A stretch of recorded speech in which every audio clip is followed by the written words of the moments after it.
The Final Four is upon us. Brian Geisinger is back in the house because the ACC, for the fourth time in the last five tournaments, has sent a team to the Final Four.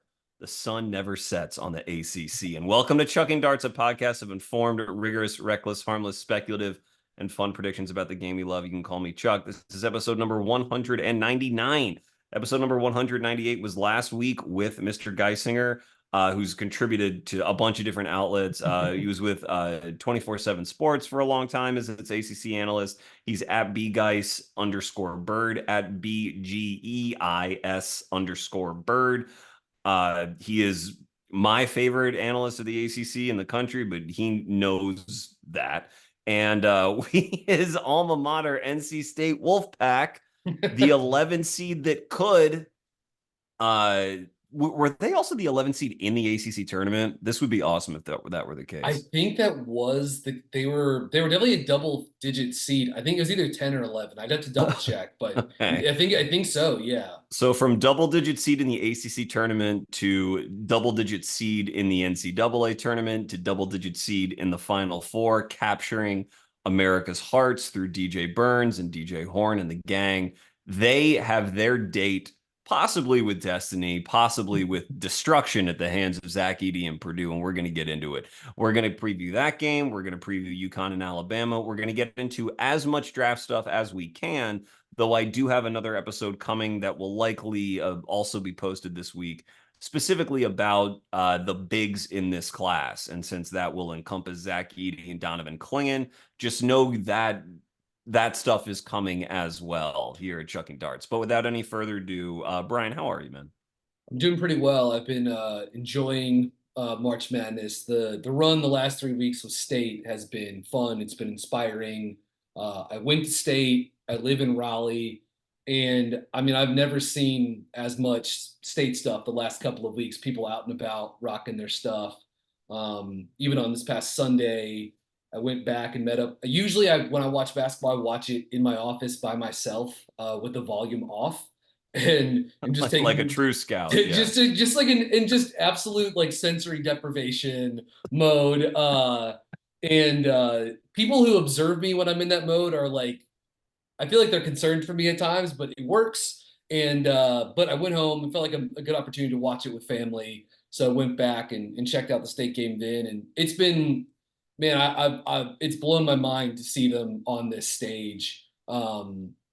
Really has been neat to see Burns have this platform. Is super cool. I covered DJ when he was at Winthrop because I've done a lot of coverage of the Big South Conference the last couple of years too. And to get to call games of his during the COVID season with zero fans in the gym, to getting to see him be the star 4 years later of March Madness, during the ACC tournament, have people chanting his name while he's backing guys down up in DC. Yeah.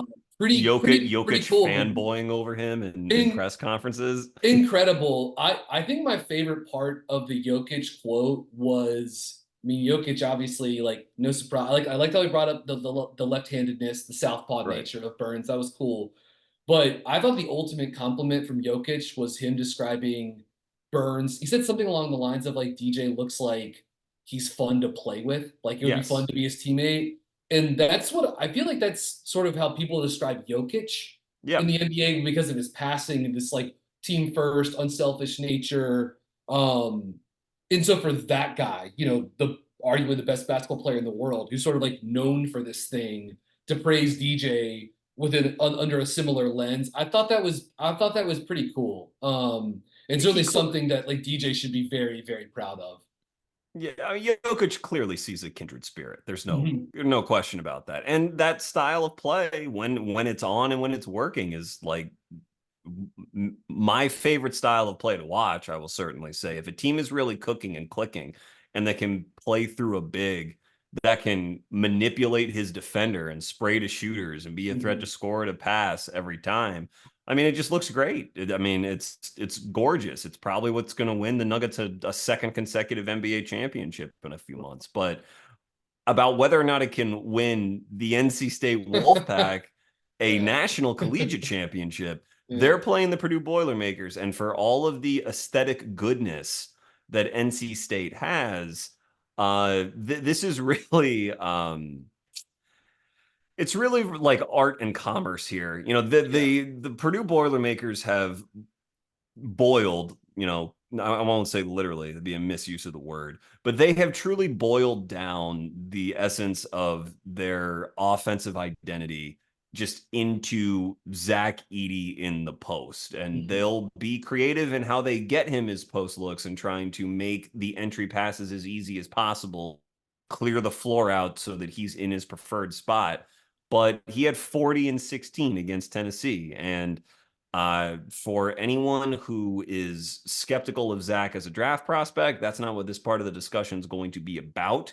What is abundantly clear, even if you are low on him as a draft prospect, is that his jump hook, which he can shoot over either shoulder, Mhm. is essentially an unguardable shot because he's 7'3" or whatever he is. If he gets to it, you have to hope that he misses or hope that his balance is off and that he fades away because there's no real contesting it. And because he's such a brilliant rebounder, and he really is a unbelievable rebounder in like a complete game wrecker as a rebounder, that coupled with how physical he likes to be, coupled with his motor, which is an underrated trait of his, it's applied selectively, but he has a lot of juice, means that he just inhales fouls. He Mhm. gets fouled in every which way you possibly could because he's, you know, a man among boys. So, you know, DJ Burns is not a boy. He is a man. But he Mhm. is also whatever he is, 6'8", 6'9", maybe, and Edey will tower over him. So that is the marquee matchup is Burns and Edey. I imagine when you are analyzing this game and breaking it down, that is where you start. So what do you see coming out of that matchup? Will Edey just get his 25 and 15, or can Burns sort of manipulate him the way he did to Oso Ighodaro at times against Marquette? Yeah, it's a totally different beast, obviously, between Oso Mm-hmm. and Edey. But I thought Oso was going to have better luck against Burns, doing the pick and roll machine and handoff hub stuff. And State really took it to Marquette. And I thought Burns was solid in his drop coverage defense. But Marquette's not posting up at all. Like they don't, they never post up. And now you're going against the preeminent, low post offense in the country. Like I looked this up earlier. There's only two guys in the country this season that have above 350 post-up possessions this year, like used post-ups, and it's Burns and Edey. They're 1-2. Now, Edey is like almost plus 150 on him, but both those guys, like two-thirds of their used possessions are post-ups. I'm sure a lot of Edey's are also like dives and putbacks. But and Purdue has really like tailored this offense around him. It felt like I really liked the Purdue team 2 seasons ago with Ivy and with Trevion Williams and how they could, Sure. they had the speed, speed pick and roll guy. They had a low post guy that they could sort of like, invert the offense and throw it to him through. Now it really does like what I've seen of them. And I'm in the midst of doing like a dive and trying to watch, a handful of their like more recent games right now, not just the NCAA tournament, but like sort of like end of Big Ten season. Um, they really have tailored this offense to spread post ups around Edey. And when they play Mason Gillis at the four, I mean, they can space it with four, 40% 3-point shooters around Edey. The Edey and Burns post ups, it's funny how different they look. Like basketball, as much as people want to say like how like homogeneous it's becoming or whatever, like it's really not. And even like within like the post up, things can look very, very different. Like the Burns post ups are, sometimes State does like a cross screen for him. Sometimes State does like a little like floppy action to a post up for Burns, or the guard comes out, then turns and throws the entry pass. But a lot of like Burns post ups, they take place like starting like 18 feet from the rim. It's just Yeah. him sort of like backing down, and like if the double doesn't come, he'll try to score 1-on-1. If the double team comes, he's throwing a pass. Sometimes they run some screening action off that stuff. Whereas like with Purdue, like they're trying to get that touch with Edey as close to the basket as possible. Right. And they're going to use, I mean, some of it's like real old school, like box set, like Purdue, reverse the ball, have him duck in and then try to like lob it over the top. I think they're kind of at their best. They go to that horns high-low set with him, where he sets the screen and he dives. The 4 pops. Braden Smith throws it to the 4. Then Edey dives and then seals in the paint with a spread floor. It's really tough to deal with. I think Purdue does a really good job when they have Edey dive, or come off a cross screen and then they reverse it back. So he's able to dive, carve out some space, seal, then they reverse the ball and they've got the angle to throw it into him. So like they're machine like in terms of like how they like organize these sets for him. And obviously the numbers are incredible. Like in a way, like he is just sort of, as far as like the way the college game works, like how it can be officiated, how you can dominate over it. Like he kind of is like the perfect center in a lot of ways, right? Just like obnoxiously large, draws a ton of fouls. There's your NC State fandom. It just comes through just a little bit. But like Obnoxiously large. it is incredible. His foul drawing numbers are nuts. Drawing 9.9 fouls per 40 minutes. Yeah. He's committing 2.5 fouls per 40 minutes, which is like a huge delta between, I mean, that is a massive gap between those two things. It's wild to have a guy who had a 33% usage rate this season and took 500 shots and still had a free throw attempt rate of 85%. I was going to bring that up. It's insane. For anyone who doesn't know, free throw attempt rate is basically the percentage. I don't know if it's percentage of your total shots or total points, but shots. Yes. Right. It's free throw attempts divided by field goal attempts. Okay, so that come at the line, and you just like, how many attempts you say he had? He took 500 field goal attempts this season, 498 of which were twos, and he's taken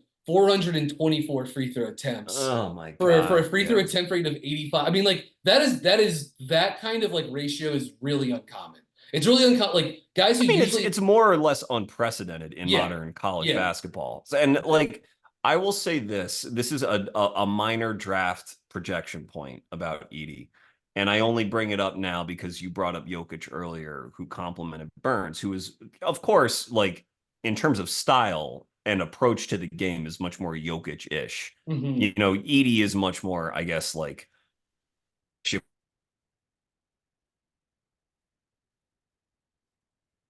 we're going to throw an all-time great in there. But on defense I'm not going to get into his defensive game or his tape, but a lot of Jokic's priority on defense is avoiding committing fouls and making sure that he is in relatively sound defensive position. He has, like areas that are underrated about his defensive game, his hand placement, etc.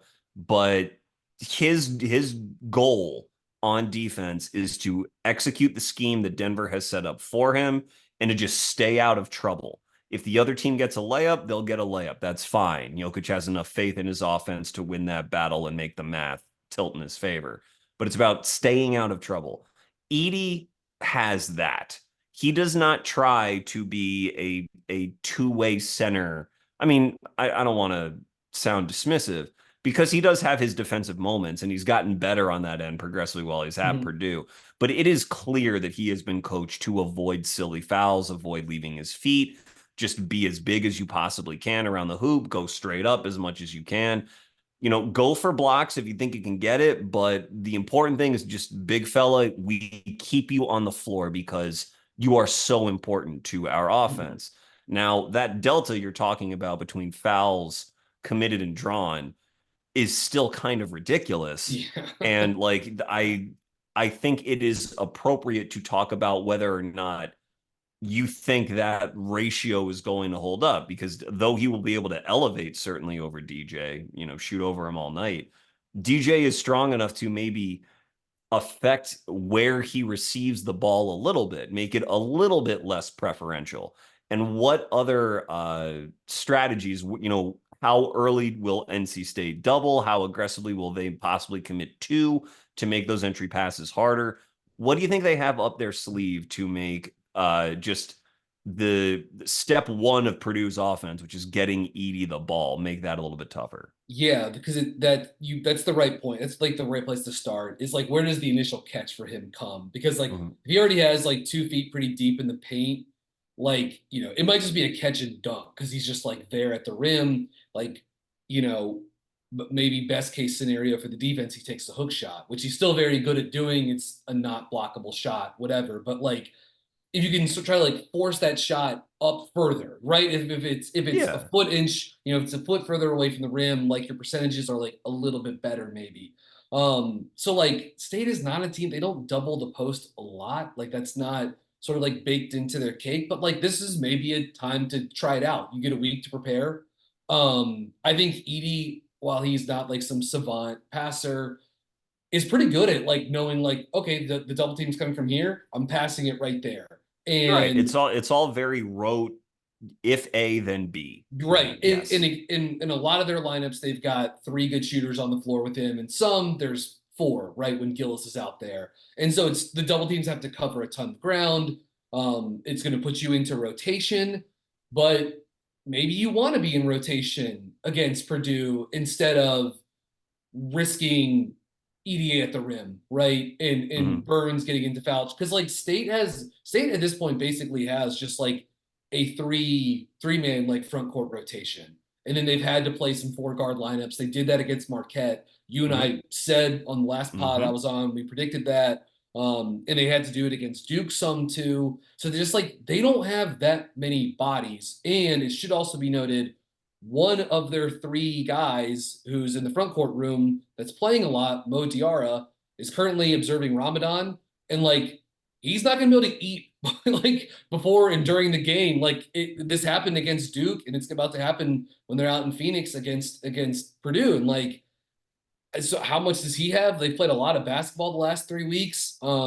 So it's going to be hard, I think, for one, if not more than one of those guys to get in foul trouble. Diarra is not really someone you can throw at Edey.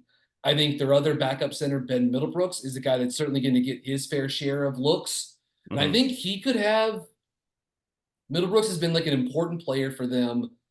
I think like Burns has to have a big game really for State to be viable in this. But the minutes that Middlebrooks plays, the like 15 minutes or so that he plays, 12, 15 minutes, I think he has the chance to have like a big impact because one, he's pretty good at drawing offensive fouls. So like maybe he's a guy that it's not like he's got to foul Edey out, right? You just got to can you get a couple on him here and there? He's very mobile, guarding pick and roll, and he's a pretty good like position rebounder. So maybe he can just do his damnedest to try to keep Edey off the glass. Mm. And also on the other end, and we can get into this more. Like I think State should be thinking about, well, how do we put Zach Edey in pick and roll? Like I know it's not that easy, but there are some ways. There are some ways to go about trying to get him in space on that side of the floor. So as far as State goes, I think ball pressure is going to be huge, Mm. and they've got some of the horses to do that. Like Jane Taylor can really heat up at the point of attack. So can Casey Morsell. Michael O'Connell's a pretty good perimeter defender. DJ Horn's probably their worst, rotation perimeter defender, but he's not bad. He's just like kind of small and skinny. But like he competes, he can navigate screens. Like he's not bad. It just he kind of has a target on his back because of his size. Um, so I think they're gonna have to do their damnedest to try to keep the ball, like pressure the ball. Maybe they're gonna need to really like heat it up at the pick and roll, like see if they can um force some turnovers in that regard. I think that's a possibility. I also Mhm. think if you do that though, like if you have Middlebrooks trapping or hedging or blitzing screens, and Edey's not like a perfect outlet guy on the short roll, but Purdue's also pretty good at like, taking it from the trap, pinging it to the wing, letting Edey continue to dive, and then all of a sudden your Right. center has a They're ton of patient. like, They're patient. like they're patient, and again they've got shooting and spacing on their side too. They've seen all of the tricks defensively, right? That you can throw at um Well, a okay, center so like he, this, you so know. that I want to talk about that. Okay, and like we're talking in many respects when you discuss Purdue's offense and how to defend it, it really is sort of basketball 101. When do you double? How do you double? And when if you decide to play the pick and roll aggressively, how does Purdue get the ball to their big in the advantageous position? To me, one of the reasons that Edey's uh, free throw rate is so insane this year, two reasons. One, just Big Ten basketball, they are going to, he's basically certainly seen all the tricks in the Big Ten in all of his time there. And there are not many, just, I guess, very accomplished or very creative defensive post players in the Big Ten, at least not to my eye. No one who like truly, really matches up with him. Kalel Ware is a draft prospect who's there, but he's still young. I mean, Kalel's a 19-year-old kid. And so he always is going to have a matchup advantage to a certain extent. But in the tournament, what I've noticed is that a lot of teams, like, they just freak out because he does not represent anyone that they have played before, and they don't really know how to double like well over and over and over again to avoid cheap fouls. That's what, like, when you play them, it's just cheap non-shooting fouls where you're trying to double but you don't quite know how to do it, and you're got like the second man coming, if it's a small guard, looks out of control and they hack them, and before you know it, you're in the bonus with 10 minutes left in the half, and then Purdue can just march to the free throw line. I mean, that's where they get a lot of their offensive efficiency from. So in this game, how do you expect NC State like to send up? I mean, they're not going to leave DJ Burns on an island against them. So who are like, they've played some bigs who are not like Edey, because no one is really like Edey, but they've played Armando Bacot, who, is all ACC, veteran big man. They've played Efton Reed, Wake Forest, who's like a big, kid, double transfer. Good offensive player. They played Iguodaro in the tournament. Filipowski too, like Filipowski, who likes to facilitate from the post a lot, as well. Mid-post. That's right. So is there anything about how they've played in those matchups, in those experiences, that you think can transfer to a guy like Edey? Not necessarily to the same degree of effectiveness, but at least they can give themselves a blueprint to where they don't like lose their cool and try some gimmick that they aren't practice at and start to fall into the foul trap that Purdue relies on. Yeah, it's going to be tough because none of those guys are quite. I mean, Bacot stylistically is like pretty similar to Edey. He's just smaller, and he doesn't play in an offense that's as like spacey. And even though UNC runs plenty of stuff to get him on the block, like Purdue is sort of like extra committed to that. It's going to be tough. Again, it's like they generally do a lot of single coverage. I just think you've got to drill it in like Burns' head that like it's okay to like punt on, like, don't reach. And that's an issue with Burns. It has been, whether he's guarding pick and roll or like one-on-one in the post. Like, he does pick up cheap fouls. Like, it just, he wants to slap down or he wants to go for a steal, and like he's got good hands. But he believes in his hand placement, much like Jokic does. Yeah, and he has good hands. He really does. Of course he does. Sometimes it's one of those things where like he relies on them almost more than his feet guarding pick and roll. You see him do it a lot. He often ends up in bad position when he does that too.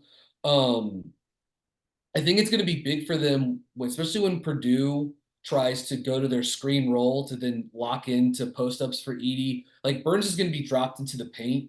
And so there's just making sure like you're solid, you're maybe a little bit deeper this time, and then be ready for when the ball gets reversed, because then all of a sudden, like, you're gonna end up getting caught behind him. Like, that's another way to like pick up fouls. State played Purdue 2 seasons ago, and that was a different Zach Edey, right? They played him up in Brooklyn, and I dug up some of my clips from that game earlier today, and they got caught behind him. The centers, it was Ibi Dwana and Jalen Gibson, who play elsewhere now. They got caught behind him a couple of times. They tried to front him a little bit, so maybe State will try to mix some of that in. But Purdue's going to be ready for the fronts, and they've got stuff schemed up to get into that. I think one of the things you need to, again, I think it's going to be a big deal for ball pressure on the perimeter. I think State's guard, perimeter, like wing, off ball switches need to be tight Mm-hmm. because like that Purdue can use action to sort of like scheme up post touches for Edey, right? And I think they've got to be ready to take some of those automatics away. And so hopefully some of their switch can do some of that. They go to Edey on a lot of these like baseline out of bounds plays where they throw it to him and then they run action off of that too. So you've got to be ready for like when Edey catches there, him getting into a handoff or zoom action. All of a sudden you went from guarding a post up to guarding pick and roll. Um, it's a lot. It really is a lot to deal with. You've got to be guys need to be ready when he dives to tag him and try to make give guys the centers more time to get back into the paint. But I think you've just got to like pack it in as much as possible and just try to see if you can like make Purdue beat you with jump shots and like that's a dangerous proposition too. But to me that's better than just trying to like kind of run your sort of like base defense against this guy. I do think you need to like make some adjustments, and that might even include double teaming him and doing it from one pass away, and then being willing to like rotate off of that. There's a lot of stuff you can try. It's just like what's going to work. We'll see. I will say this about Burns: he's not a great defender. But like his biggest weaknesses defensively are like in space guarding pick and roll. Of course, not guarding one-on-one. I mean, it's not again. I by no means is it a strength. He can still pick up stupid fouls that way too, but you just got to hope that like he can use his size, his strength to keep Edey further off the block. right. Then the double teams have less space to cover, right? And then when Edey does, when Edey is forced to score in those opportunities, again, it's a hook shot from 9 feet, not Instead a of dunk. 4. Yeah, right, Yeah. exactly. So I do think a lot of it has to come to do with like how are you defending him? How are you trying to like influence that touch to get it as far up the floor as humanly possible? And just try to go with that. And then I do think like Mo Diarra at power forward has like an outside, like he's a great defensive rebounder. He's been clutch for them during the postseason run. But like they're gonna have to gang rebound on around Edey, who's 19% offensive rebound rate guy, and you're gonna need Diarra to have a big game, Which is insane, glass. just so everyone knows. Yeah. 19% offensive rebound. It's nuts. If you're a 9% offensive Yeah. rebound guy, you're very, very good. Like very, very good. Teams have to account for you, and like that's because like that's another way that he draws fouls and stuff like that too. So you just gotta like make sure that like he's boxed out. And again, Diarra is a guy who's just like he ends possessions with his defensive rebounds like that. I think he has a big role in this too. And just a couple of numbers to read off real quickly. This is Purdue with Edey. In 1,169 minutes with Edey on the floor this season, Purdue plus 578. It's plus 30 points per 100 possessions with an offensive rating of 129.5 and a defensive rating of 99.9. With Edey on, they allow only 14 field goal attempts per 40 minutes at the rim. And again, they play that drop coverage defense, right, where he sinks into the paint. They're going to try to force you into taking long twos. They're very good at doing that. Let's talk here. Sorry, keep going. But if you could get Edey in foul trouble, not easy to do. But Purdue minus 52 in 326 minutes with Edey off the floor this season, an offensive rating of 102.4, big drop, and a defensive rating of 111.8. It's a pretty small sample. There's probably some garbage stuff in that, some garbage minutes in those numbers too. This is not filtered out or whatever. But just like if State could somehow get this guy in foul trouble, Purdue is a totally different animal because they've tailored this entire thing around this guy. Right, and that's what I wanted to talk about. Like Purdue is a throwback team. Edey is a throwback player, but one of the reasons that has worked so much, Purdue has 4 losses the entire season, is that as the entire sport really at every level has turned into a, pick and roll efficiency fest, when Purdue's on defense, you can attack Edey. Like I said, he's not going to contest literally everything at the rim. His goal is to remain on the floor, which is your point. It's a small sample size with him off the floor because Purdue knows if he's off the floor, they're in deep trouble. So the whole idea is for him not to foul.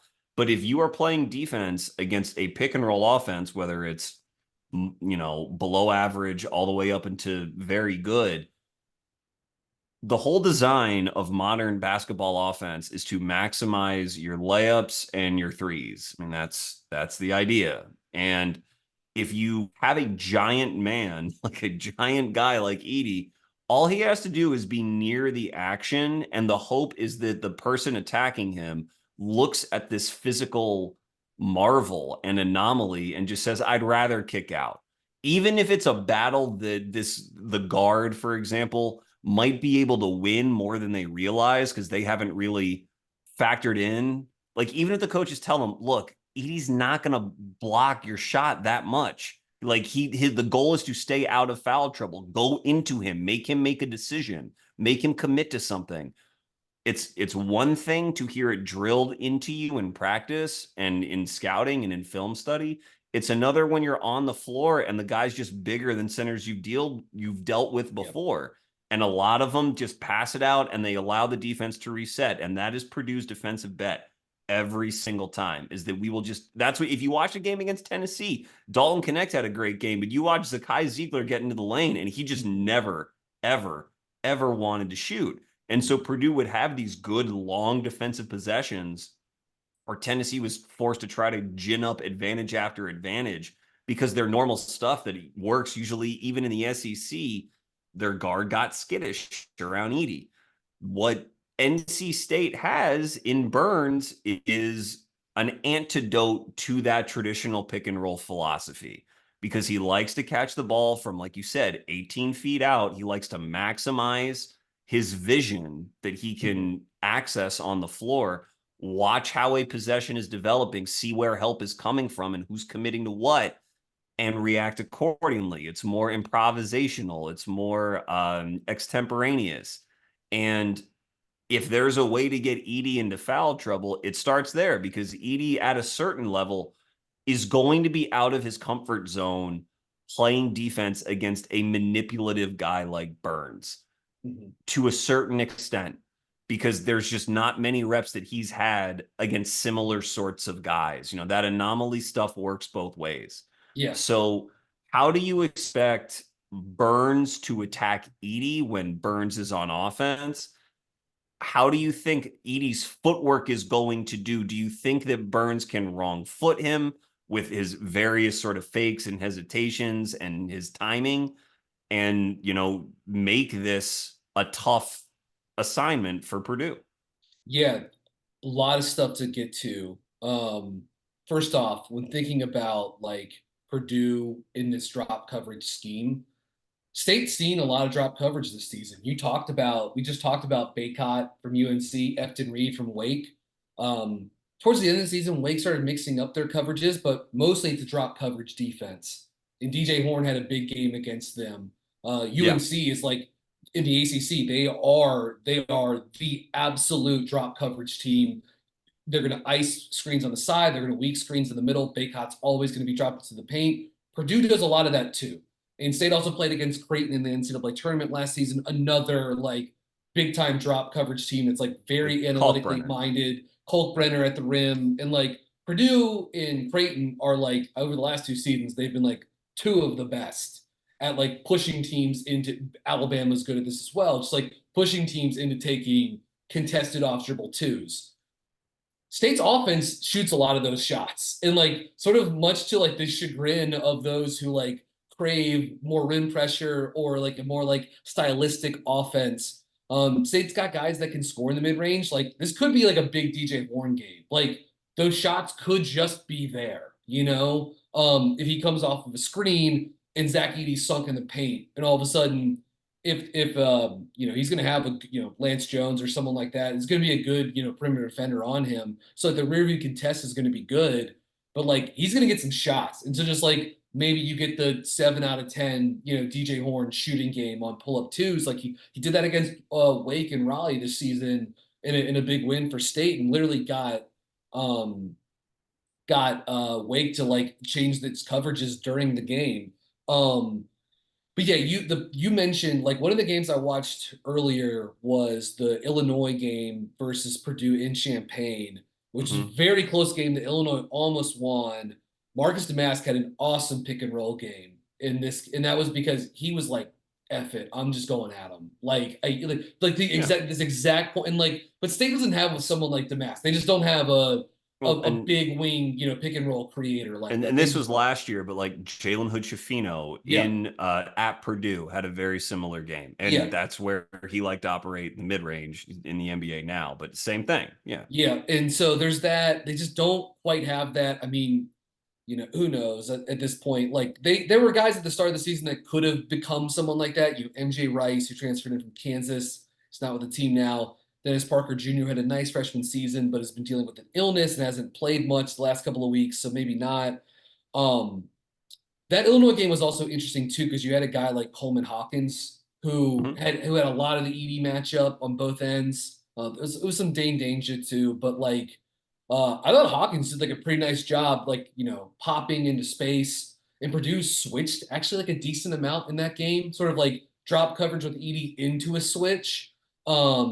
And that way they could try to stay out of rotation against the Hawkins pops. Like State doesn't really have a pick and pop guy, like Diarra kind of. It does. This game really makes me wish that Burns had like a catch and shoot three, because like a pick and pop three against, it's going to be pretty easy for Purdue to like pack it in. You know what I mean? Because State doesn't have a ton of space options. Now, to your point about the post ups, like and I actually do think this is kind of an interesting if Purdue puts Zach Edey on DJ Burns, yes, all of a sudden Purdue's rim protector, the guy who's scaring everyone at the rim, if he's suddenly pulled 18 feet out from the rim to guard a post up, well then theoretically, like the lane should be open for cutters, right? And that's not even with a double team. State can run flare screens. State can run split cuts. They don't do a ton of that. They do a little bit of it. They probably would need to do more. I do think there's a chance though, especially because whether it's Burns and Diarra or Middlebrooks and Diarra. Look, Diarra is like a semi-capable three-point shooter.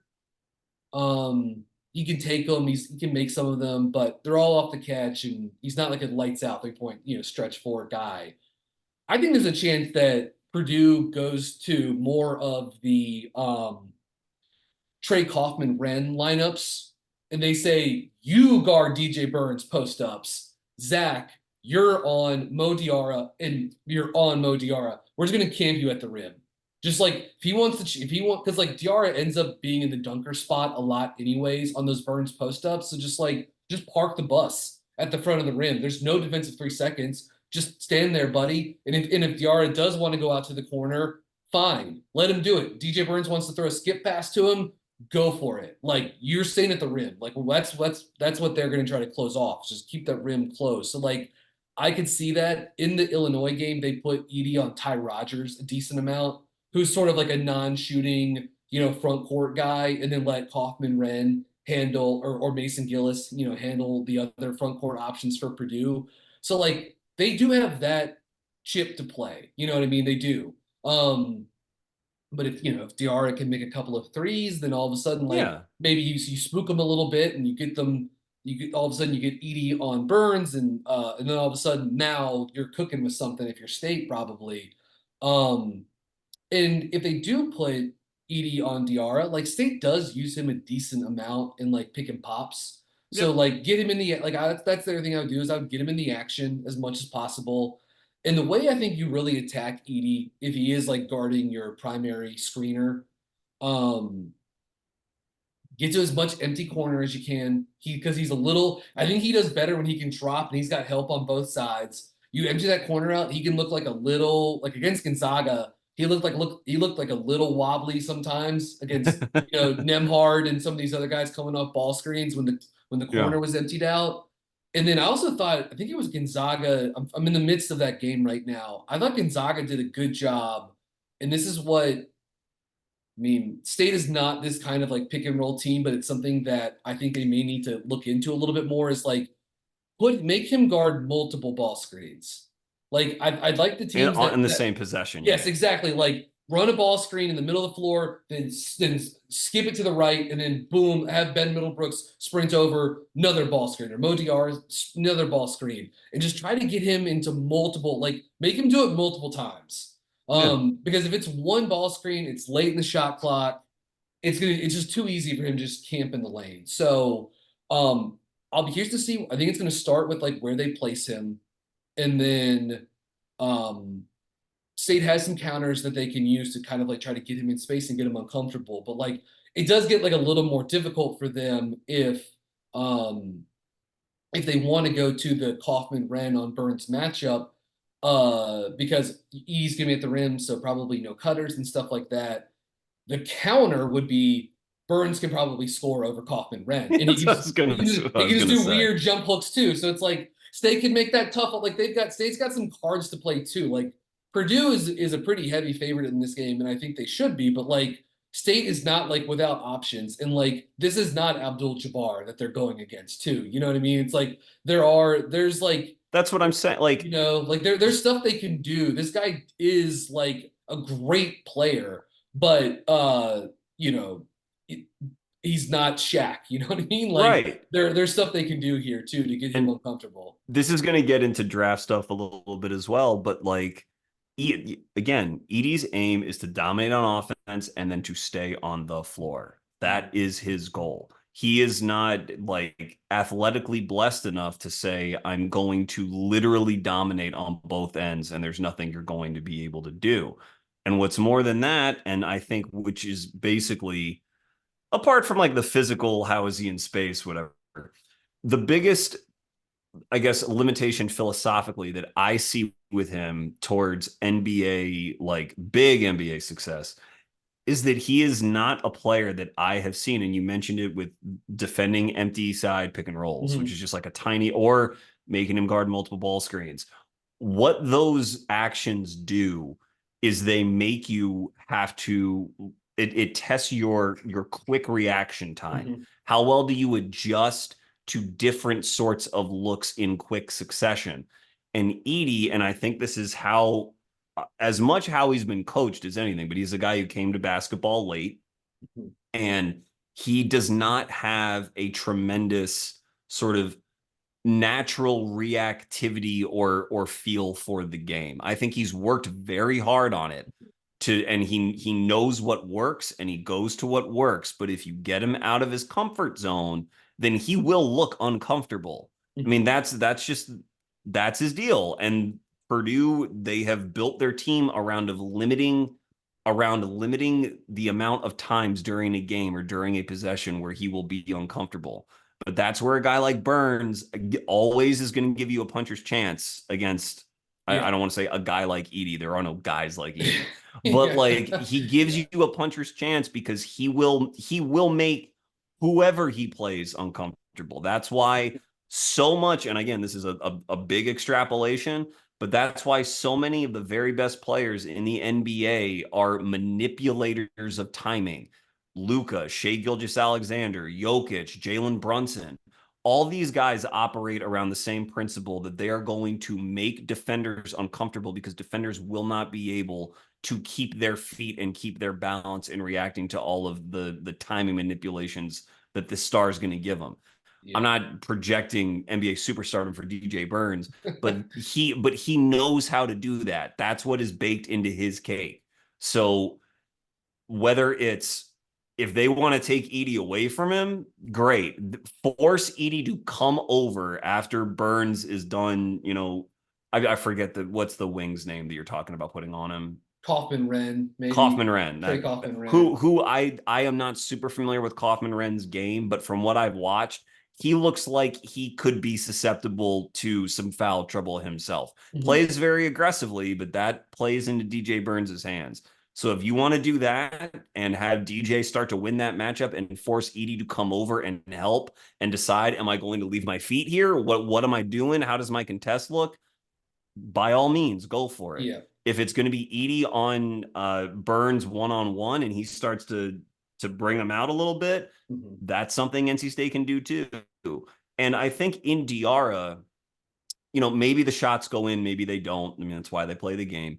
But something about him is that he loves to drive on closeouts and to try to like finish strong and very, very hard at the rim. And he has the dimensions and the length to really do that. He has dimensions and length that Purdue doesn't see every single game. Meaning, if he goes at Edey, I don't see him as, I'm close to Zach Edey. Let me just kick out because I'm afraid of No, what might happen. no, He no. will go with malicious intent and see what happens. And, Mhm. it's just going to, it sounds reductive to say that it's going to make the refs make a decision, but when you're playing Purdue, when you're playing Zach Edey, Purdue counts on the refs making all these decisions all the time. So Yeah.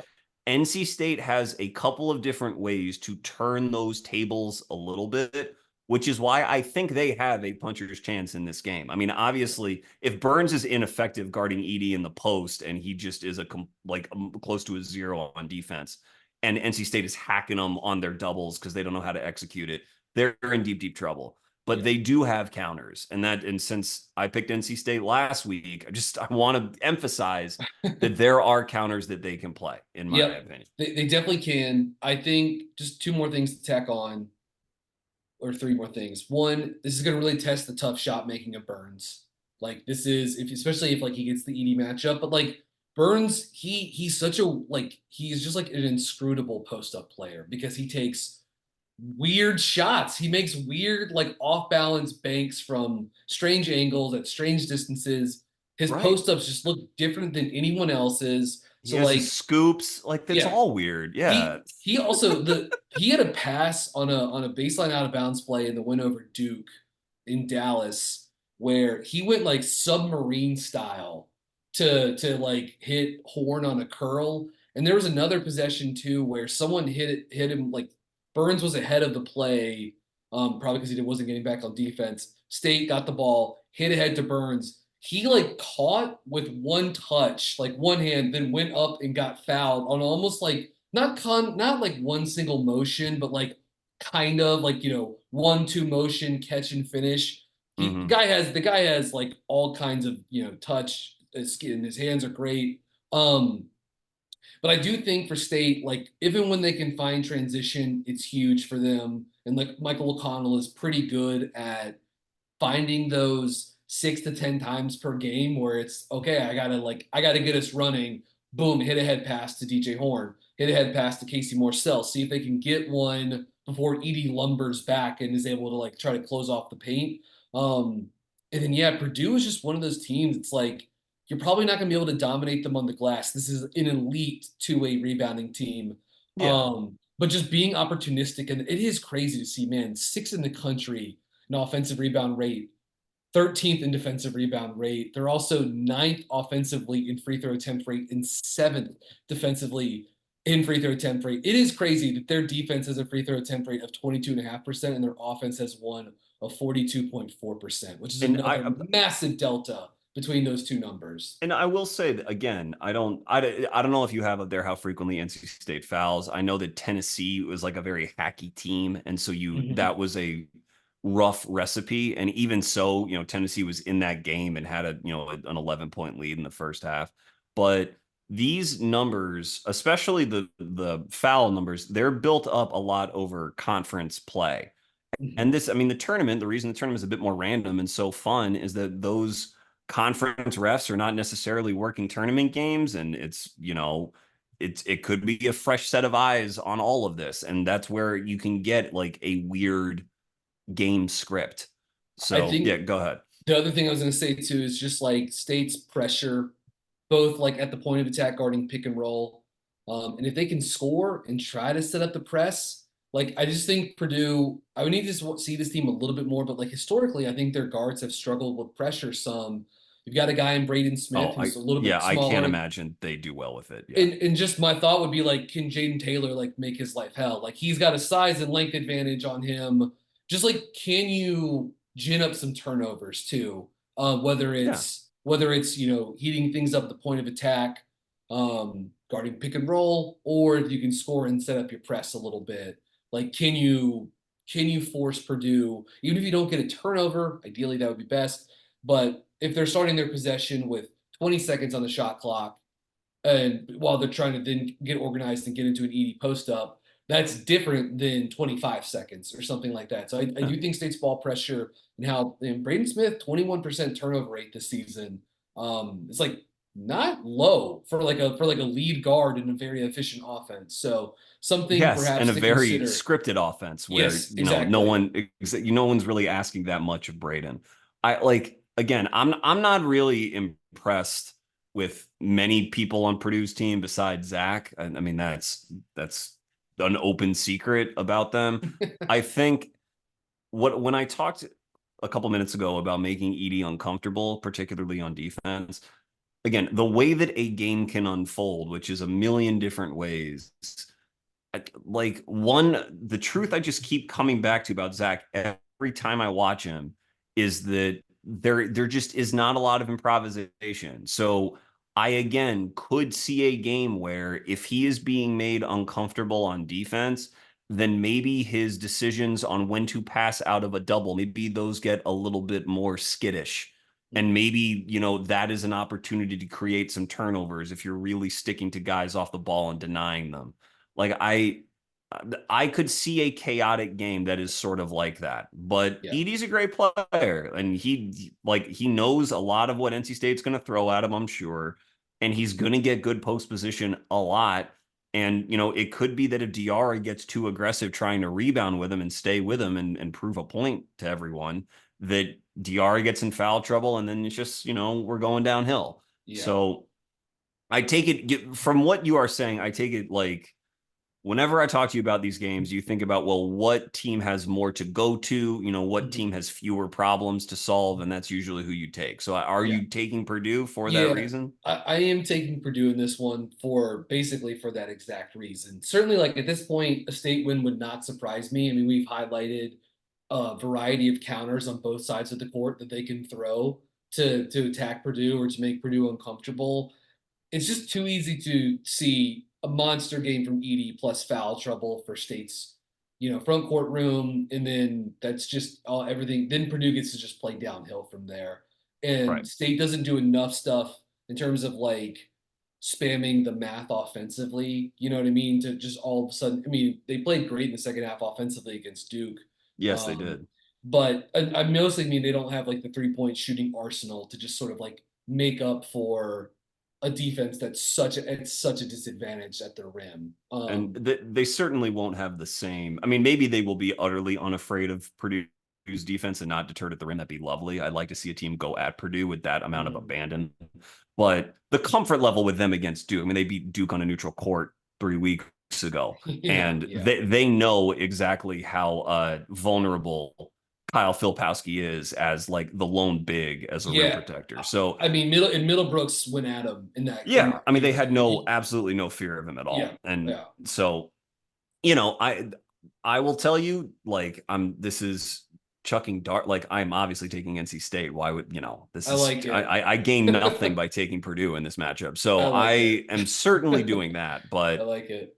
mostly because that's the kind of game I want to watch. I think the Mhm. kind of game that Purdue wins with this foul disparity and, this colossus that is playing in a relative comfort zone, certainly possible, but I I just like the idea of Burns and Diarra getting him out of his comfort zone and then capitalizing on that. Jonas Adu isn't doing that for Tennessee. He's No, not getting him out of his comfort zone. no, no, Josiah no. Jordan James as their big wing isn't doing it. He's not as aggressive off the bounce.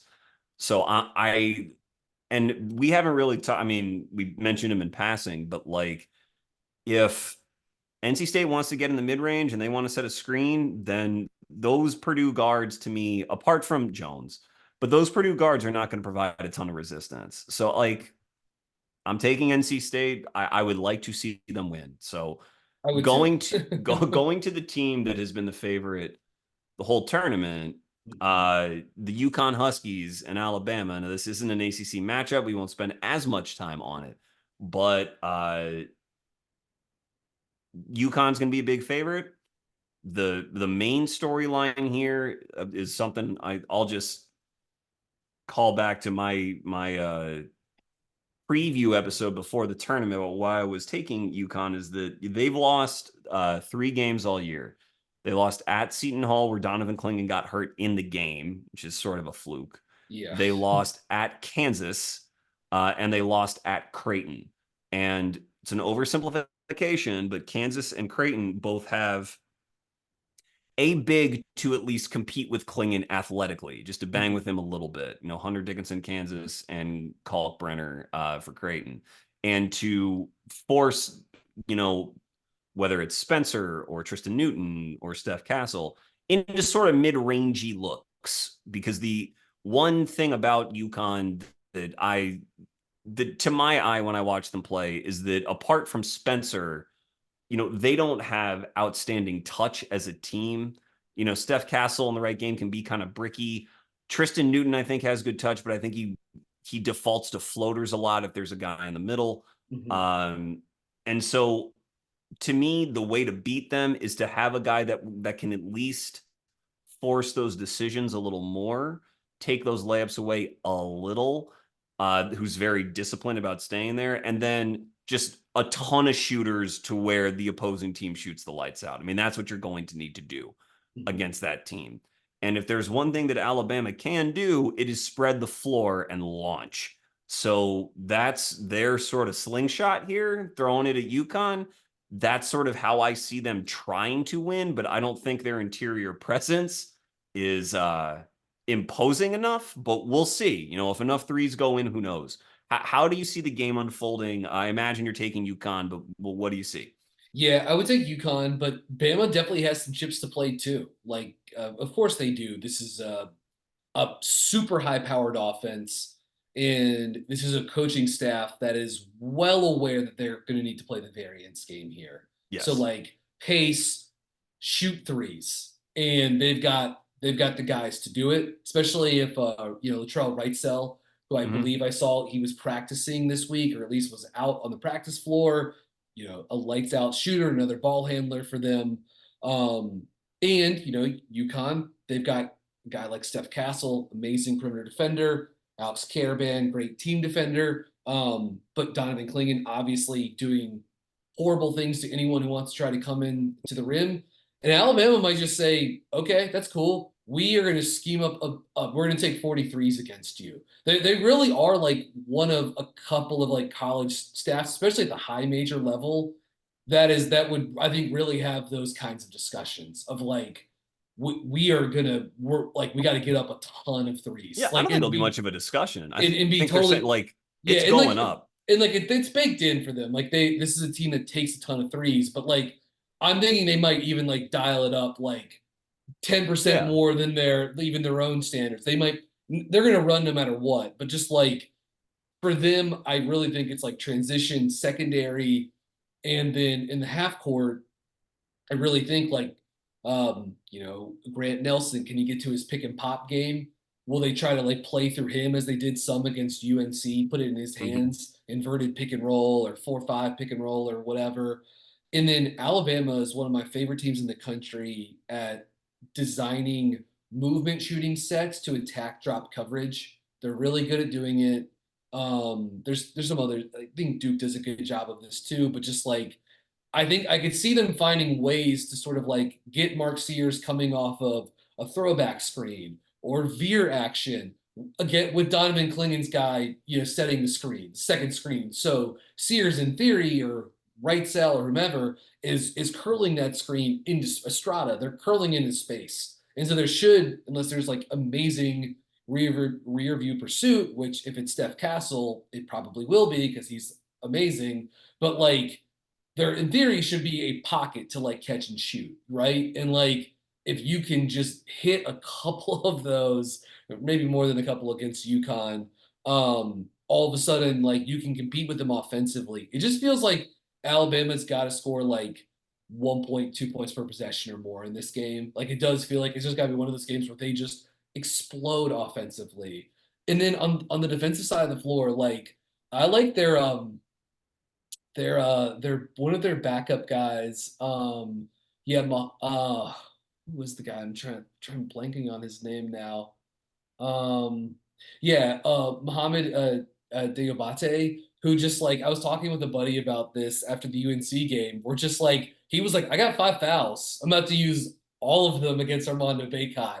And like I'm curious to see like his role as like a a guy that just gets thrown at Klingan a little bit, sometimes against UConn. But I just think like I think Pringle, Diabate, like I think Alabama's front court guys should be very physical with Klingan. I think guys who come off the bench should really be willing to use their fouls. And then I think Alabama needs to like scheme up as much good offense so that when this thing does get stuffed into a half court matchup, and it's going to at times, that like they are, and they're going to have tricks up their sleeve, but like they're ready to attack this defense that's incredible at closing off the rim with Klingan.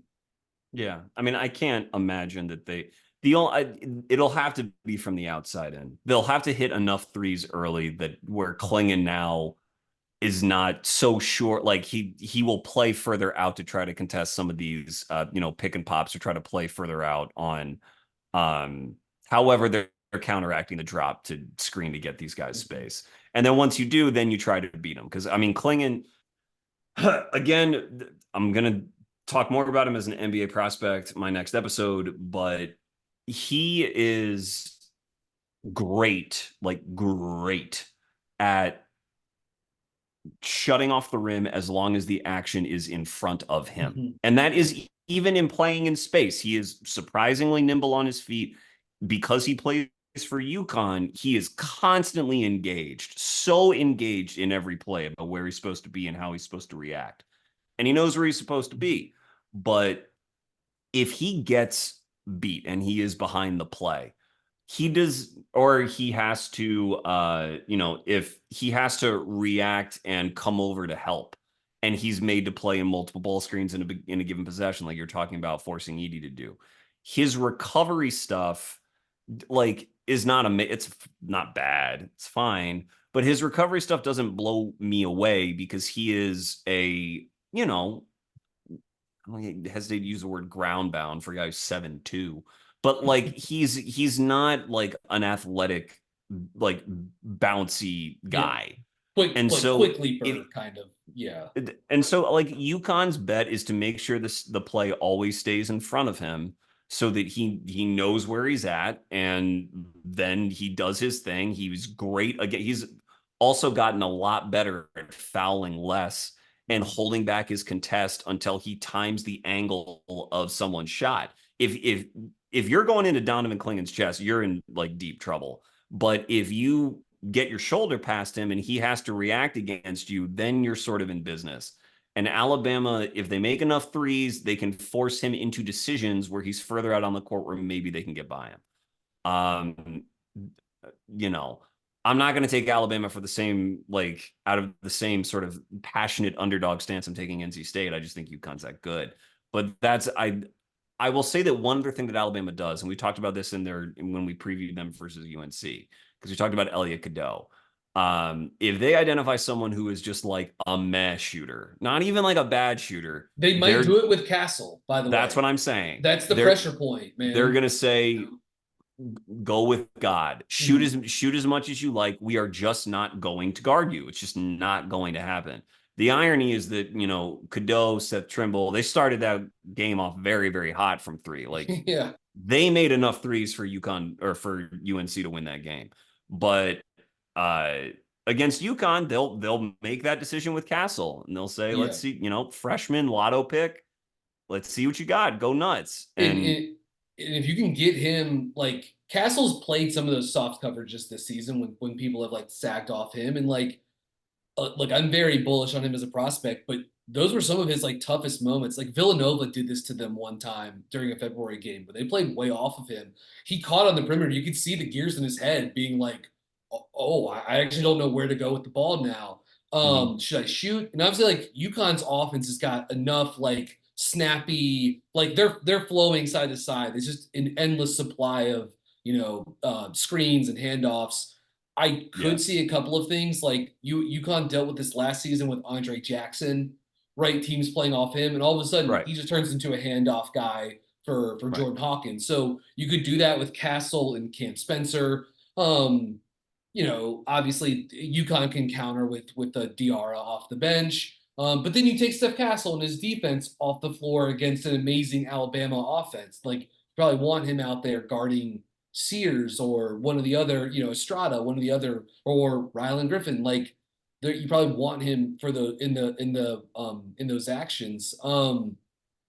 So yeah, I think that's an interesting pressure point. I was not surprised at all. We talked about it in the last episode that UNC saw Cadeau and Seth Trimble and said, we're like, they took it further than anyone has this year. I love the approach from them by saying we're gonna put Grant Nelson on him and have him sink in the paint, as opposed to like being like, oh, we're gonna put a power forward on you and close out short. You know what I mean? Like Alabama took it up, 2 notches, and I like really salute them for going that route. And like maybe they'll try the same thing with Castle. I'm sure they will. I mean, what they know the deal here. Like if they play straight up and they give like Donovan Clingan good entry looks against Grant Nelson, then Clingan will eviscerate him. So They'll high I mean, low him to death. You know what I mean? Like they can do that with Clingan, pretty easily. And obviously he can help comes, he can pass out, that type of right. stuff.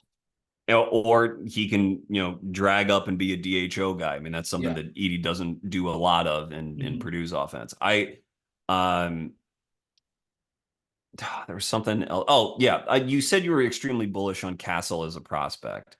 I wanted to ask you about that. Okay. Okay. Because he is a very interesting nexus to me of a couple different sort of archetypes in the NBA. But I want you to give me your pitch on why. Like, would you consider him in most drafts like a lotto pick, or in most drafts a top 10 pick? Like, what? Yeah. Give me your sell on Steph Castle. So for me, it's a good way to phrase it. Like he's ending up in like, mid to late lottery, back end of top 10, in part because this draft is like, it's sort of like lacking, blockbuster type guys at the top of it. Everyone, jumps up a couple of notches, but just like very impressive, solid athlete, strong, explosive. I love his movement, from a flexibility and like lateral movement standpoint. Can stay in front of smaller guards. And I think he does do a pretty good job like applying those tools on both sides of the floor. I mean, there's this glaring issue with his offense right now, which is like the 3-point shot. He can obviously like has touch in the mid range on runners and is like an okay free throw shooter. I think he has the chance to be like potentially like a special defender, and like winning play type guy. Again, the combination of strength and physicality, his feel, his effort, the motor, navigates screens. He will fight at the point of attack. I think his aggression is good in that department. There was one of the Marquette games I watched recently. I thought he did a nice job on Cam Jones. And actually, I Yeah, guess it was was. that the game that Kolek missed I towards the end of the think I regular think so. So season? yeah, that was the Yeah, game. Well, then they played each other in the Big East in tournament. the I thought he, tournament again, right? Yeah. yeah, and I thought he did pretty well against. I mean, Cam's obviously a tough guy to totally like eliminate, but I thought he did a good job against him there. Um, I think I like his strength and size. Defending guys one on one. And then I think the finishing is like pretty good too. Like finishing in traffic, either as a cutter, filling lanes in transition, getting downhill as a driver.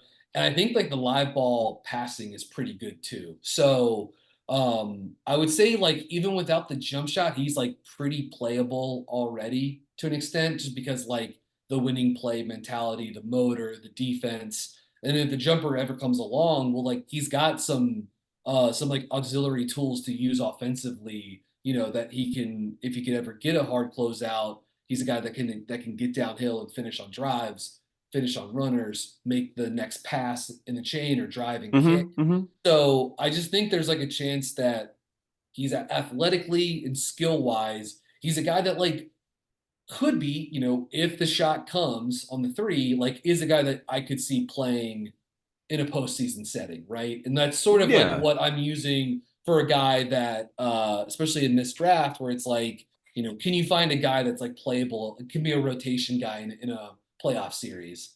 And I think Steph Castle isn't there yet, but I do think he can like contribute to a team quickly. And then I think with some development could be a guy that also like becomes a guy that's playable late in the season too. Right. So I guess when I look at him, I agree with, what obviously his strengths and his weaknesses, I agree with. But in that sort of archetype, you called him like a very solid, like good athlete. Mm-hmm. So when you look at players of his relative size in the NBA who are like very good at containment and can stay in front of guys smaller than them, like, there are names, especially the ones who've had success in the playoffs. I'm going to use mostly high end comps, but we'll work my way Right, down. right. Guys like Kentavious Caldwell Pope, Mm-hmm. Derek White, Jalen Suggs going to have a big role in the playoffs this year, for the Magic. Uh, Going down the spectrum a little bit, Alex Caruso, won a title with KCP with the Lakers. Going down a little bit further to where minutes are a bit less consistent, someone whose shot has been a question since he entered the league, Josh Green on Dallas Mavericks, who got a second contract, and that's great for him. But like his role is far from assured on a contending team. So do you think that Castle, with all of those players, is sort of in their company athletically? So like Green is more of a power athlete. Mm-hmm. Caruso and Suggs are, very, very sticky defensive athletes who have a ton of core strength. Like, do you think that Castle belongs in, like, he is of that class, or do you think he is better or a little step below? Wouldn't say better. I think he can be in that. I think he's in that class athletically. I would say, yeah, I'll put him in there. I think like they're on the lower end of this comp too. You've got two guys like you have the Martin twins that have both become like second Mm-hmm. contract guys too. Mm-hmm. And for both those guys, like the 3-point shooting was like a swing skill. Granted, those guys entered the NBA when they were 23, 24, not Steph Castle's going to be 20 years old or whatever. And their So shot had come along enough at Nevada. Like, I right, mean, right, right, right. right. But even with Cody, like when he got to they were both at the Hornets. Like that was a huge swing thing. Like I don't think if Cody Martin doesn't figure out a 3-pointer in his third season in the NBA, like I don't think he's getting a 4-year extension that No, offseason. no, You know of what I course mean? not. Like Yeah. it was a huge. It's why he got a second contract. Um, but yeah, I think I would put him in that category of athlete and just like I think there's like along with a guy like Caruso, there's just this sort of like nose for the basketball kind of like feel that he has too. Um, so I really like that aspect of his game. But yeah, I think those are like some interesting comps and like um, yeah, I like him sort of like being slotted into that kind of like archetype I basically. But mean, then look, like obviously some stuff's got to develop. I think if he and like Caruso shot needed development, he was undrafted in his year, Mhm. So like recognizing this archetype has come a long way, certainly.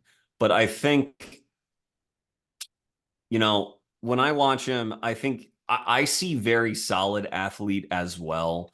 I Mhm. do not see like physically overwhelming Mhm. that much. He can like flash it a little bit if he's in the right matchup, but for example, when I watched them play Providence and Devin Carter is on the other side Yeah, of the floor, Devin to me is the best, like was the best athlete it's fair. out of the two of them pretty clearly. It might have been the Yeah. best athlete on the floor, period, depending on how you define athleticism. But like in terms of just like power strides and elevating off one foot and just being built out. Now Devin's an older kid, Mhm. but I saw a difference there.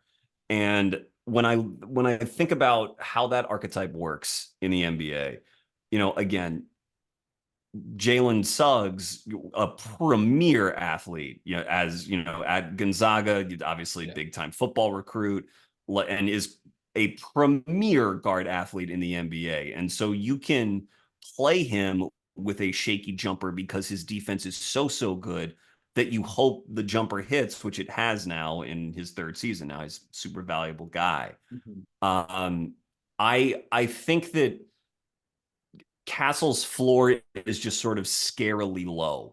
If that athleticism is not really at that level, and you are really needing him to be a diverse offensive weapon in order for him to be a positive player, I think you are like playing with fire. That is still worth like a good pick in this draft, depending on where you chop it up. But it's just to rely on your defense as your calling card. I just think you need to have so many physical advantages.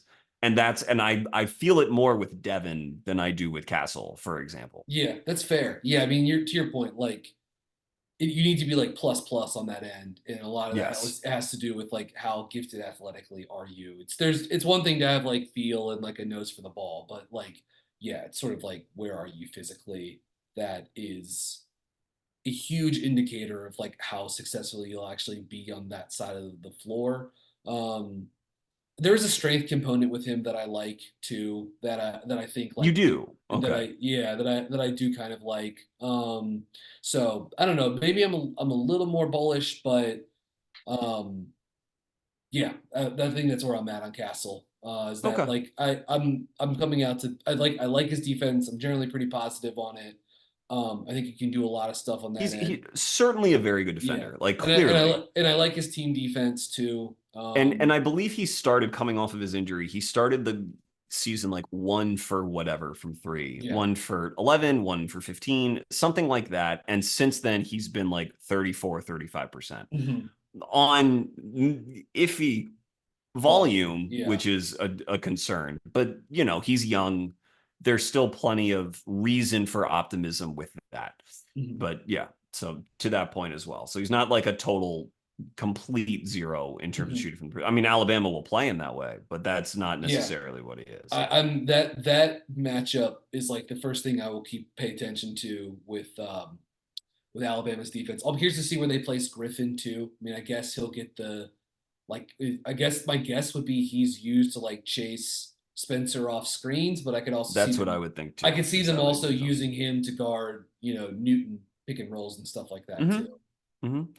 Mm-hmm. Can you talk about Alex Karaban's importance to UConn's offense? Because Karaban is a guy that I love. Yeah, so it's cool. Like we talked about him a decent amount during the tournament last year.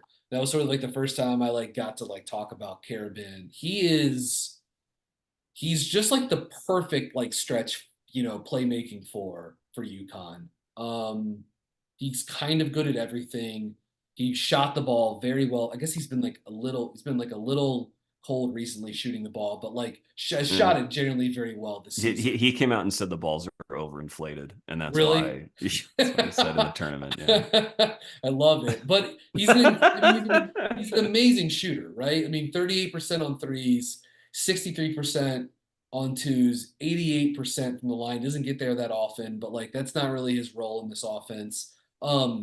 To have this sort of like this 4 around 1 machine that UConn motion machine that UConn has that Dan Hurley's built and like, look, it involves everyone out there's got to be able to do different stuff and willing to screen and willing to space and to cut and to keep moving. But like Karaban is really the one that like I think raises the ceiling on it because of his ability to pick and pop, because of his ability to space the floor. Just incredibly versatile in that department, and that allows Klingan to have room, to dive to the rim or to post up. It gives Tristen Newton space to drive to the rim. And again, like because he's used as a screener and a handoff guy so often, and then he pops, he has gravity and he can just open up stuff for other guys. Or when he's the one that's being afforded the shot because Cam Spencer has bent the defense or Steph Castle has bent it with the drive, like he's deadly as like a kick out option. So um, this offense is special and a lot of people contribute to that. Newton's kind of been like the high usage ball handler type. Spencer's in the Jordan Hawkins, role from in the Calcaterra role from a season ago too, and he's been terrific in it. Um, but Caravan is sort of like the unsung hero with his just being like super efficient, low mistake player that shoots it well from basically every spot on the floor. And who can guard bigger guys Yes. at, Yeah. you know, Yeah. like, and not that he's again crazy, because he's not again athletically off the page, but he's well built and he knows how to defend with his chest, and he knows how to contest late on sort of like a sloppy shot release or shot angle. He'll go Mhm. get it. Like, I think Caravan, there's so many times I've watched him this year where I never see him make a bad decision Yeah. ever on Yeah. offense or defense. I just think he reads the game so well. And even though I don't think he's like an elite shooter, because I don't think his form is super conducive to like movement shooting, he'll Mhm. let him go every now and again, but it really is more of a catch and shoot look. Yeah. I like, in terms of when to shoot, when to drive, when to pass, where to pass, how quickly to make all those decisions, it's all always there. And he doesn't have any sort of reluctance about attacking the rim if he thinks he has a mismatch to go. Like, he will go and create a pretty good angle for himself. Not anything super advanced, but he knows his, you don't get to 60+% on twos by accident. Like, you just Yeah. don't. So I view him as someone that you could use a first round pick on in this draft and feel fine. Because I think, you know, in the NBA, as long as you can space the floor and you have a lot of feel and you're 6'7", you know, there's likely to be a shot for you. If not like a guaranteed place, you can give yourself an opportunity. You know, so I don't know. I really, really like him, and I think he could project to the next level. But He strikes me as a guy that like um coaches will love because of the low mistake component, and he's just like a guy that helps amplify everything else because he makes good decisions and he can space the floor, and like he's a responsible defender with like some size at a position where you're looking for guys who can like check all of those boxes, and like yeah, not an amazing athlete, but like some of the like athletic indicators aren't bad. 14 dunks this season. yeah, He blocks like a decent number of shots. You were just talking about his ability to contest. Like he's not obviously he's not plotting, and like he's just like he's relatively smooth.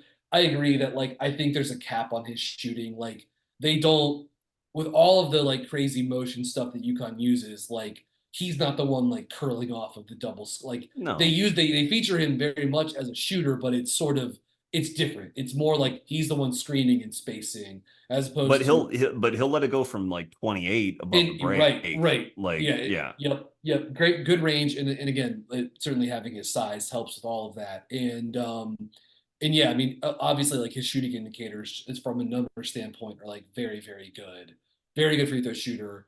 And now across 2 seasons on pretty good volume, has been like a pretty solid, 3 point yeah. shooter in college as well. Do you see any pro potential? You know, likely as a backup, but do you see any pro potential with Tristan Newton? I think so. Yes, I do. Just because 6'5", 6'4", 6'5", can run a pick and roll. Um, he's not necessarily like my favorite guy. I don't wouldn't use like a first round pick on him or something like that this year. Mm-hmm. But yes, I do like him. I think he's got a spot. He's been pretty awesome for this Connecticut team across 2 seasons now. It was a good player, at East Carolina before he got to Mm-hmm. UConn. So he's just been like a very good college player for a long time now. Streaky 3 point shooter is probably the best way to put it, but like he can get him up, and he can do it in a Man, when few he's different. on though, like Yeah. in that Kansas game, for example, oh my goodness, is he like another guy So who will let it go from range yes. and has a So very quick trigger? so I like him. I like the size. I just think like yeah, 6'4", 6'5" guard, who can play with and without the ball, shooting range with a quick trigger. Like guys like that are like worth betting on. I think for the NBA. So yes, I do see some pro potential for Newton. For Newton, yeah. I do too. I view him in sort of like a 25-45, I mean 25 to 45 Yeah, draft range. yeah. Sorry. There's always That very some, fluid number in the like right. with like yes, for sure, definitely. There's always some tier like that. But I Mhm. think, his rebounding is really, really good. He's I think he's had maybe a couple triple doubles during his time at UConn, but he also contests a little bit better than you think he would, because he has decent length and he's 6'5". He can jump off of 1 foot to contest late. And it's like all these guys just they receive such a benefit from the fact that they went to UConn. The coaching there is so advanced and the stuff they run is so advanced and they demand such effort on both sides of the ball and such connectivity that what you said about Karaban applies to all of them. All coaches will love all these guys at the NBA level because there's a lot of teaching of fundamentals, unfortunately, that happens at the NBA level, and they won't need that. They will, I think a lot of these guys, maybe Spencer too. I'm a little lower on Spencer, but I can see what the appeal is.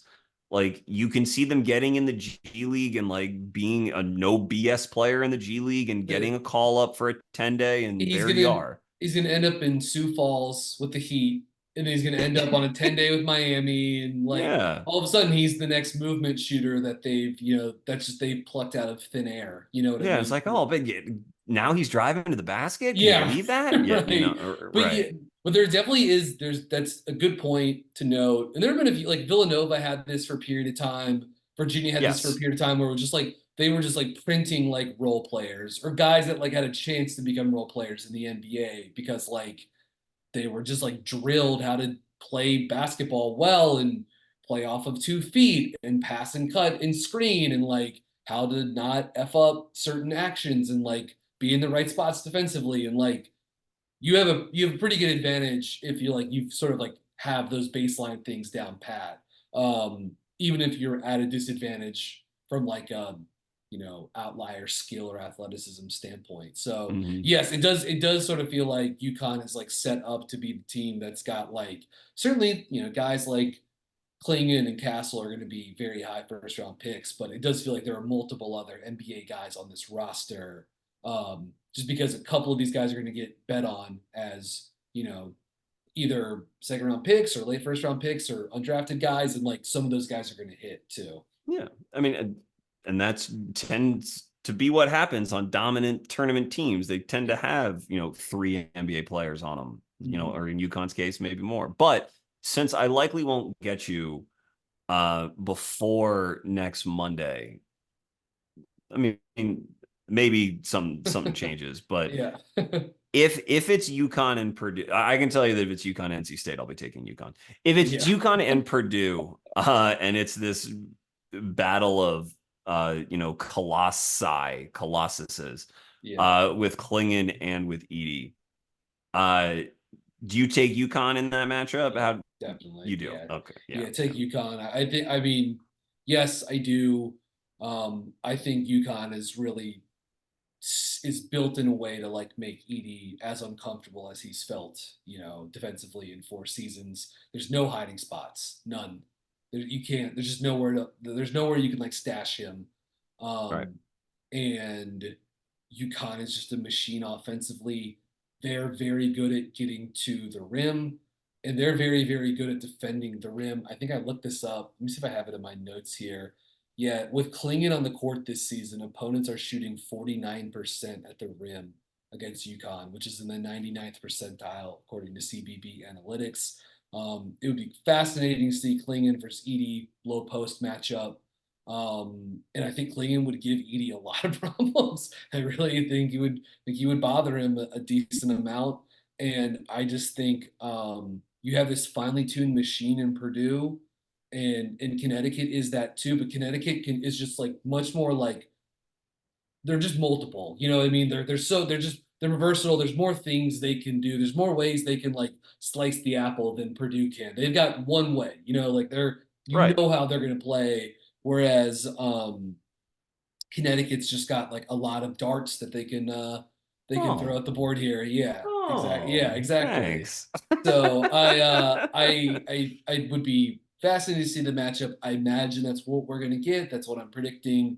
I would predict Connecticut to win that, and there's no shame in losing to this team. They're a buzzsaw, man. Like they really are. Yeah, I agree. And I think, again, it's a pretty basic point, but like Edey and Purdue relies on, you cited the stats. they rely on winning the rebounding margin like enormously in every game.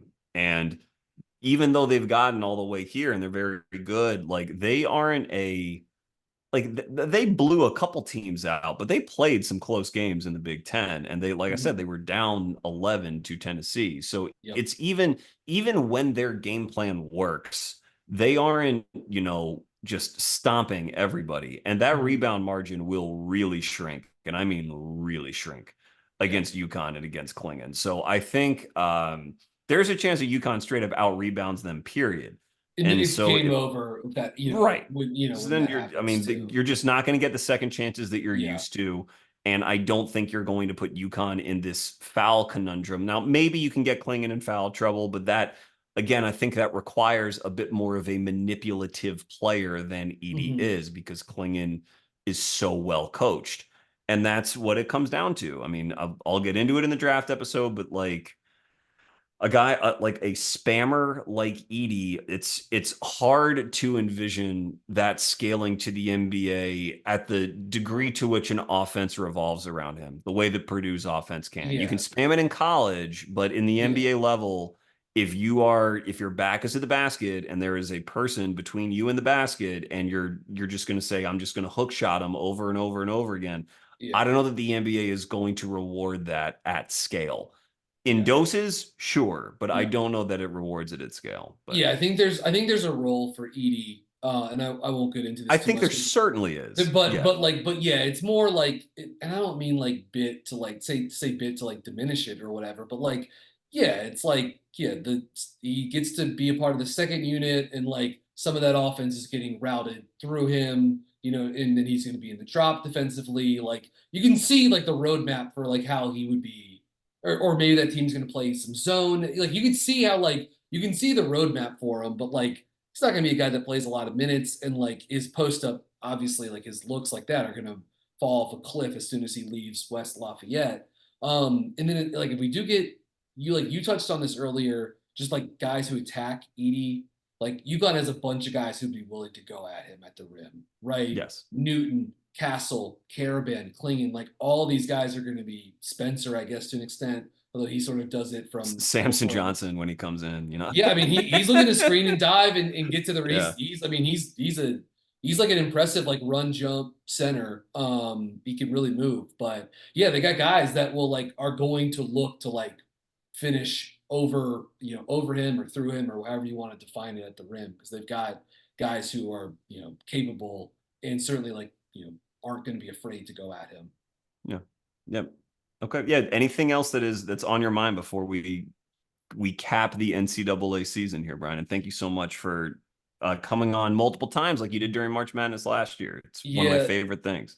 yep. No, it's always good to come on and talk ball with you. I think we got through everything. We'll just say like it's been a lot of fun watching the state run, and I'm hoping to see two more games with them. But if it ends with Purdue, just really like a big tip of the cap to everyone like around the program right now for state.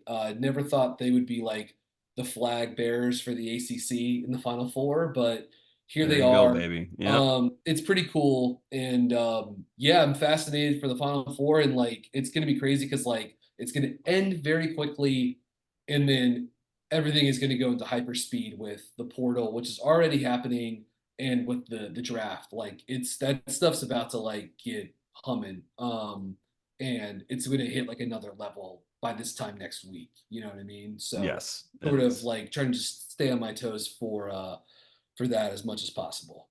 Well, maybe Bronny James will be a Wolfpack, next year. Uh, by the way, where and what can people go? All right, I messed that up. Where can people find your work, and what can they look forward to Yeah. from you? So I am working right now on a Purdue preview piece of give what the match with NC State. That would be at 247 Sports or Pack Pride, which is the state site that I've been doing a lot of stuff with. I do post game pods after every state game. We've done one after every win during this postseason run, which has been kind of like a fun ride. So we go live on YouTube and Facebook with those. We talk about the game. We do a lot of this kind of analysis. So like if you're into talking about basketball like this, if this is your jam, we're doing that kind of analysis there. And then I do these sort of like deep dive breakdowns. And so mine is going to sort of be pretty similar to like what we talked about here, just in written form with clips. So most of my stuff is there or at other sort of like 247 sites, whether it's Duke or Wake, State. And then obviously like, there's a lot of analysis going up at my Twitter account at bgeis_bird. And then as draft season gets rolling, at Buzzbeat Pod or Buzzbeat Pod on wherever you listen to Pod, Spotify, Apple, what have you, there's going to be, a lot of draft coverage on that for the next, 2.5 months. And I basically haven't been doing too many of those the last couple of weeks during March Madness, but by this time next week, I'm going to be like looking to get more into the flow of, covering the end of the Hornets season and as things shift to draft and free agency. So it's sort of like looking at the draft and the league, but obviously through like a Hornets, prism. So, or prison, I guess, depending on how you want to, like look at it. Brian, I will not be touching that. Thank you. Yeah, yeah. Eek. Yeah. Well, we can go ahead and leave it there. But yeah, lots of coverage over the entire NBA. And again, focusing on the Hornets, and there's a lot to consider with them heading into this offseason with LaMelo Ball, the evolution of Brandon Miller, first round draft pick, Mark Williams. What are they going to do with Miles Bridges, etc. So, a lot to cover the next few months there. Okay, well, thank you so much. That'll be wonderful. Thank you all very much for listening. This has been Chucking Darts. It's okay to be wrong about sports. Find your dartboard and start chucking. Thank you.